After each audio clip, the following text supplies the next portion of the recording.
So one of the practices that I love to get my clients to do, that's a very unconventional self-love practice, is mirror work.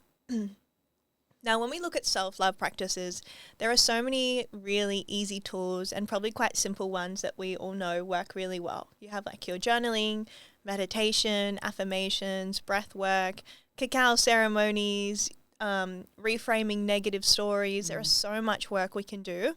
But mirror work is quite an unconventional one that I don't see very often. That's actually really beneficial when we look at self-love. So if we're looking at integrating these parts and loving ourselves more, in order to do that, we have to love these parts of ourselves. And I don't just mean, the inner child that you look back and you're like, oh, my poor inner child didn't get love. No, I mean the parts of you that you look back at and you're like, oh my God, like I'm so ashamed of, my 16-year-old self that got drunk every weekend and made poor life choices. Or, oh my God, my 21-year-old self that, did a 7-day bender and took so much cocaine her nose was bleeding. Like, I mean, crazy stuff where you look back, you look at your past self and you either judge, you criticize, you feel embarrassed, ashamed, resentment, and anger. And this is super important because a lot of people look at their past selves and these parts and they go, but it's in the past. But the thing is, when you look back at that, how does it make you feel? And if that's changing how you feel in the moment, those parts are still there, hanging out in your subconscious, dormant, still punishing you for things that happened 5-10 years ago that aren't relevant for you now and aren't serving you. You know the saying, if you can't handle me at your worst, you sure as hell don't deserve me at your best. Yep. That's what these parts essentially create the relationship with yourself. And so if there's these parts of you that you're essentially resenting and hating, how are you going to radically love yourself?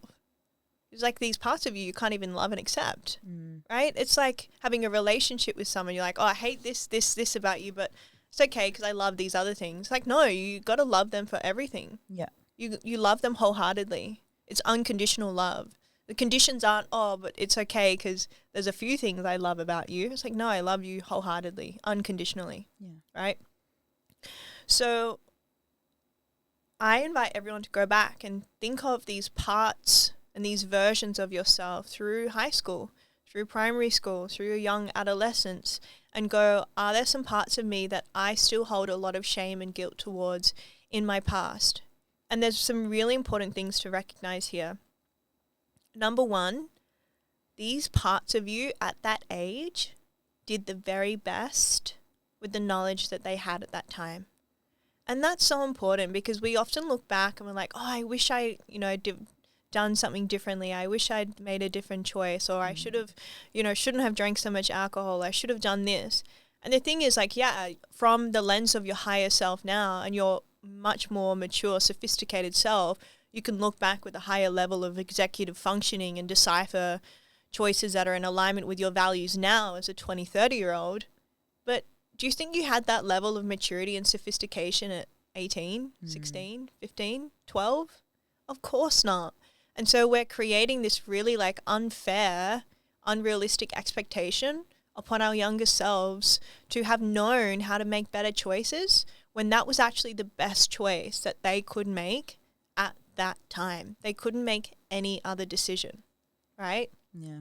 And so the saying, everything happens for a reason.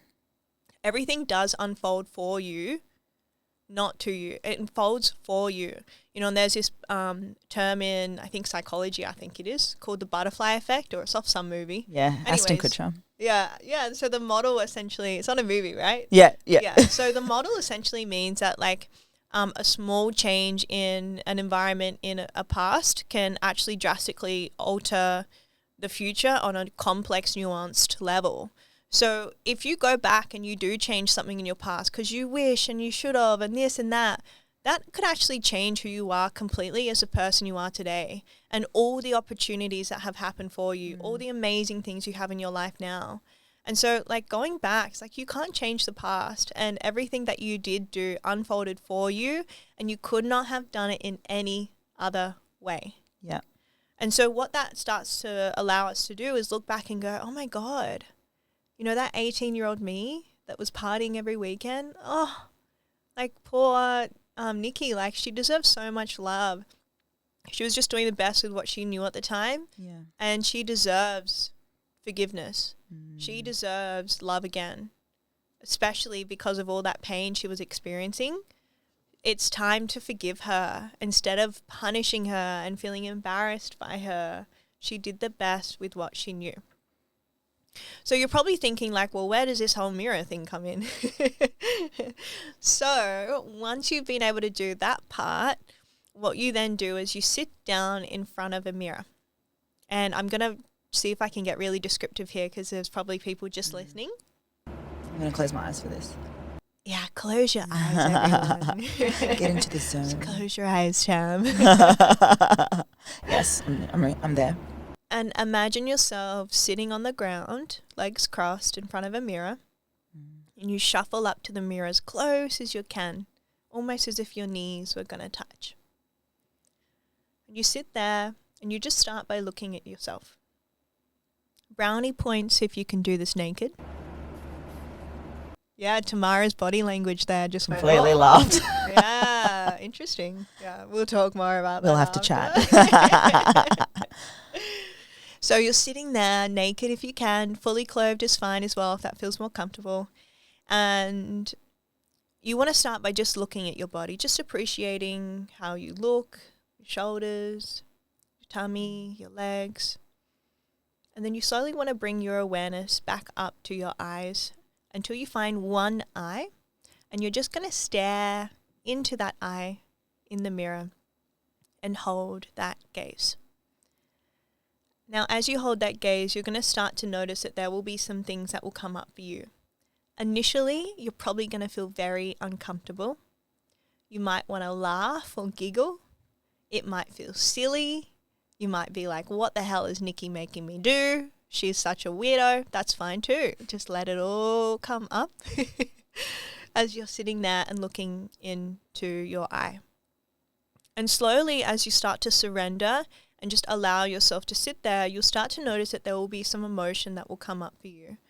It might be love, it might be sadness, it might be shame, grief, anger, frustration. And what you want to do in that moment, which is what a lot of us don't do very well, is not run away from it. Right? Not use external things to mask it. Bodies, success, money, alcohol, drugs, men, women, porn, other forms of addiction, right? So we want to sit with that and really ask yourself, like, it's just me in the mirror. I'm safe. What am I running away from? And you'll find what will happen is a lot of these parts that haven't had an opportunity to hold space will start to show you how they're really feeling. And in that moment, they're getting what they didn't get when they were younger, right? The opportunity to be seen without judgment, heard without advice, loved without conditions. And it is the most freeing, beautiful thing ever. So any emotion that comes up, allow it to come up. If you want to laugh or cry, get angry, frown, whatever it is. And then once you feel that that emotion has come to the surface, you gently close your eyes and then send love to that part. Allow it to be loved, especially things like anger and hatred. We were made to feel that those were bad things to feel. You can't, hate's such a strong thing. Yeah. You can't feel that. Anger, don't be angry, right? Good big girls don't cry. What? I cry all the time. It's so normal.